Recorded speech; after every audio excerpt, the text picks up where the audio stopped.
الحمد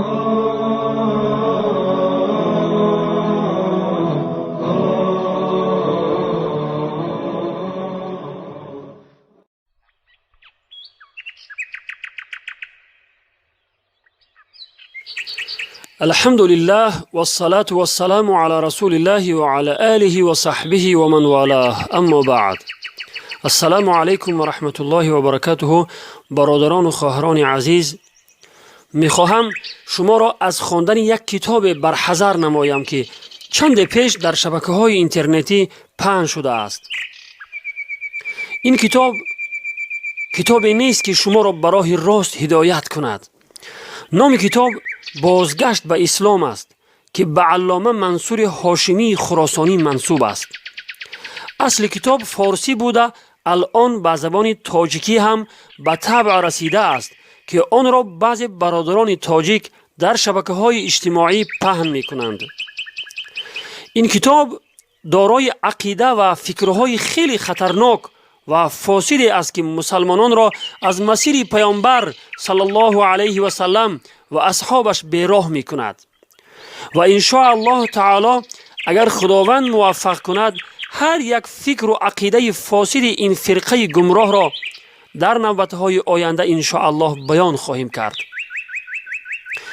آنچه که از این کتاب و سامانه مؤلف کتاب به ما معلوم گشته است این است که این کتاب دعوت به آن می‌کند که اصل و مبنای شریعت سه است: قرآن، سنت متواتره و عقل. حالا آن که اصل شریعت چهار است: قرآن و سنت، اجماع و قیاس. اینها قیاس مجتهد کجا اجماع صحابه را قبول ندارند. اصحاب رسول الله صلی الله علیه و سلم را قابل اعتماد و باوری نمی دانند. مثلا در صحیفه 52 این کتاب نوشته شده است: از اینجا دانسته می شود که پیروی از سه نسل نخستین اسلامی اساس در اسلام ندارد و با هیچ تقریر قابل توجیه نیست و این صرف نظر از ناممکن بودن آن در واقع است. و همچنین نوشته است که این صرف نظر از ناممکن بودن آن در واقع است، یعنی پیروی از صحابه و تابعین و تبع تابعین رو این علامه گمراه در واقع ناممکن می شمارد. حتی در همین صحیفه پیروی از صحابه و تابعین را کاری بی‌معنی نوشته است. برادران و خواهران عزیز، شما خود بنگرید که این علامه گمراه تکیه با عقل ناقص خود در قلب‌های مسلمانان چگونه تخم دشمنی را نسبت به سه نسل نخستین اسلامی یعنی صحابه، تابعین و تبع تابعین می‌کارد. مؤلف کتاب خود را نه شیعه و نه سنی می‌داند، ولی خلافت حضرت ابوبکر صدیق و عمر فاروق رضی الله عنهما را قبول ندارد. بعضی زنهای پاک پیامبر خدا صلی الله علیه و سلم و اکثر صحابگان کرام رضی الله عنهم اجمعین را متهم به دشمنی اهل بیت پیامبر صلی الله علیه و سلم می کند.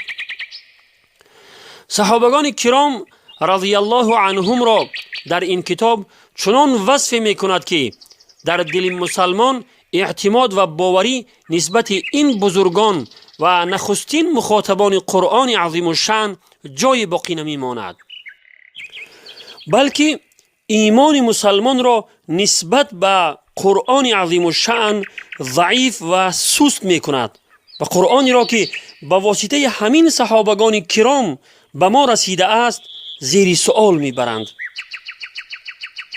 چون که صحابگان وقتی قابل اعتماد و باوری نباشند چگونه می توان قرآن را از آنها قبول کرد؟ کتاب بخاری و مسلم و دیگر کتاب‌های حدیث را بر آن طعن می‌کند که گویا پر از روایات اسرائیلی اند و قابل اعتماد و باوری نیستند.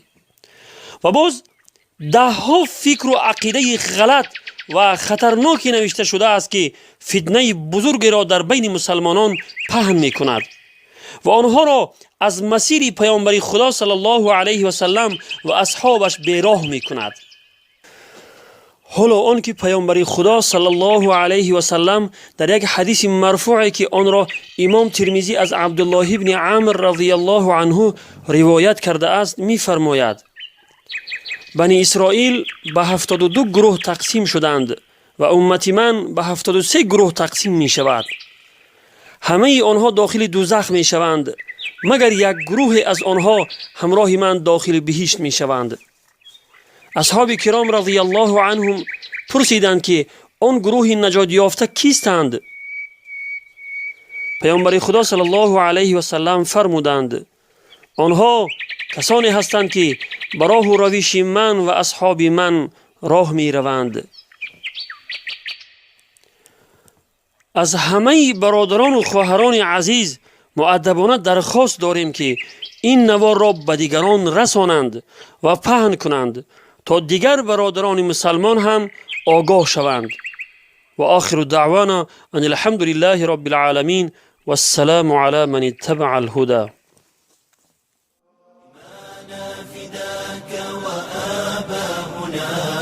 وأبناؤنا يا رسول الهدى نذرنا لأجلك أرواحنا فما غيرك اليوم من مفتدى. هو الله كمل أوصافه وسماه بين الورى أحمدا.